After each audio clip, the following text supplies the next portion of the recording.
বন্ধুরা, তোমরা কেমন আছো? আশা করি ভালো আছো, আমিও ভালো আছি। তো আমি এখানটায় নিরামিষ ঘুগনি রেসিপি আর ডাল পুরি এই দুটো রেসিপি তোমাদের সঙ্গে শেয়ার করব।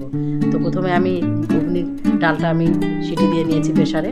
আর এখানে আমি কী কী উপকরণ নিয়েছি সেগুলো: শুকনো তেজপাতা, শুকনো লঙ্কা, এলাচ, হলুদ, লবণ, গোলমরিচের গুঁড়ো আর এদিকে গরম মশলা। তো এখানে আমি আগে ডালটাকে সিদ্ধ করে নিয়েছিলাম, যেটা ডাল পুরি করব। তো এটাকে আমি হালকা জলে, গরম জল দিয়ে একটু সিদ্ধ করে নিয়েছিলাম। তো ওটা তোমরা চাইলে প্রেশারও করতে পারো। তো আমি এটা মিক্সিতে পেস্ট করে নিলাম শুকনো লঙ্কা দিয়ে। তো শুকনো লঙ্কা আগে ভেজে নিয়েছিলাম, ওটার সঙ্গে একসঙ্গে আমি এটা ডাস্ট করে নিলাম, যাতে এটা আমার পরে লঙ্কা দিলে পরে কী হয়, তোমার গোটা গোটা গোটা থাকবে।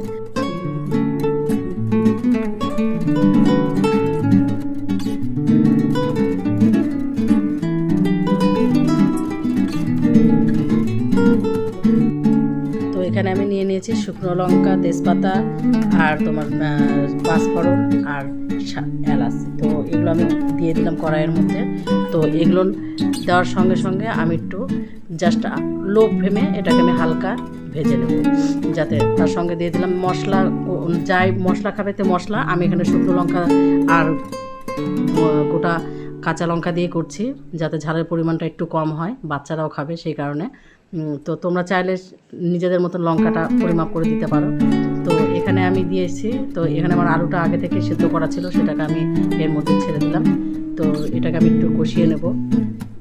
তো এর মধ্যে এখন দিয়ে দেবো হলুদ, পরিমাণ মতো লবণ আর পরিমাণ মতন হালকা করে চিনি। তো চিনি যারা পছন্দ করো তারা চিনি দিতে পারো, যারা পছন্দ করো না তারা নাও দিতে পারো, অ্যাভয়েড করতে পারো। তো আমি চিনিটা দিয়েছি হালকা। এখানে লবণটা পরিমাণ মতন আমি একবারই দিয়ে দিয়েছি। তো কেউ চাইলে পরে নামানোর আগে দিতে পারো। তো আমি এখানে একবারে দিয়ে দিলাম, যাতে পরে আমি না দিই। আর হলুদটাও একদম মাপ মতন দেবে, যাতে হলুদের কালারটা সুন্দর একটা ফ্লেভার চলে আসবে, মানে গন্ধটা পরে যেতে সেটা না বের হয়। তো এখানে দেখো কালারটা খুব সুন্দর হয়েছে। তো এর মধ্যে আমি এখন দিয়ে দেবো শাহি লঙ্কার গুঁড়ো। তো এখানে শুধু কালারের জন্য আমি লঙ্কার গুঁড়োটা অ্যাড করলাম। আমার মশলা তোমার গোটা মশলা এটা করেছি, আমি কোনো এখানে বাটা মশলা দিইনি, যেহেতু বাচ্চারা খাবে সেই কথা মাথায় রেখে। তো এখানে আমি অল্প হালকা জল দিয়ে দিলাম, দিয়ে আমি এটাকে একটু কষিয়ে নেব। কষিয়ে নিয়ে তারপর আমি কালাইটা দিয়ে দেবো এর ভেতরে।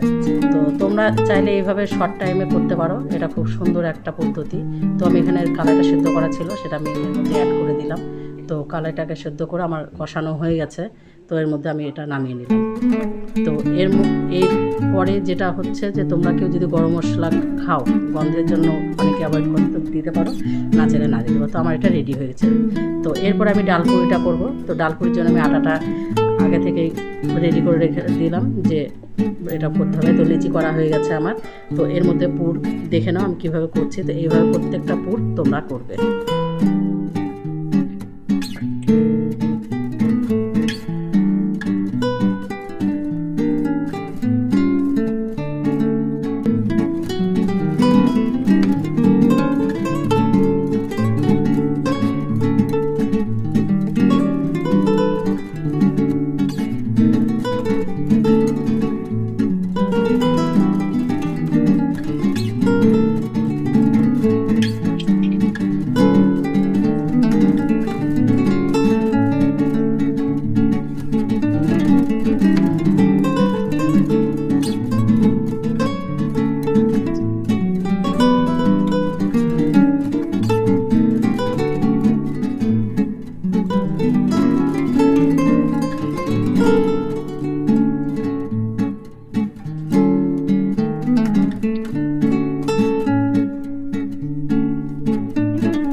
বন্ধুরা দেখো, আমি প্রত্যেকটা লেচি রেডি করে নিয়েছি।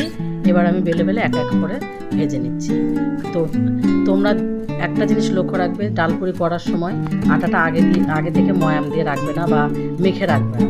তার কারণ সেটা হচ্ছে আটাটা মেখে রাখলে কি হয়, সেটা একটু লেতিয়ে যায়, তখন কি হয়, ফুলে না লুচিটা। তো এই দেখো আমার প্রত্যেকটা ডালপুরি লুচি একদম ফুলে খুব সুন্দর দেখতে লাগছে। তো তোমরা এইভাবে ট্রাই করে দেখো, প্রত্যেকটা ফুলেছে, খুব সুন্দর হয়েছে। মানে আমি যে নিজে করছি নিজে ভালো বলছি এটা নয়, মানে জিনিসটা করতে নিজেকেও খুব সুন্দর লাগছে যে জিনিসটা করেছে কিন্তু খুব পারফেক্ট হয়েছে। তো এরকম করে আমার প্রত্যেকটা করা এত সুন্দর হয়েছে। তো এইভাবে তোমরা ট্রাই করতে পারো একদম শর্ট টাইমের মধ্যে। আমি ডাল পুরিটার মধ্যে তোমার ডালের মধ্যে বেশি কিছু উপকরণ দিইনি, শুধু দিয়েছি শুকনো লঙ্কা আর ডালটা আগে থেকে সেদ্ধ করে নিয়েছিলাম।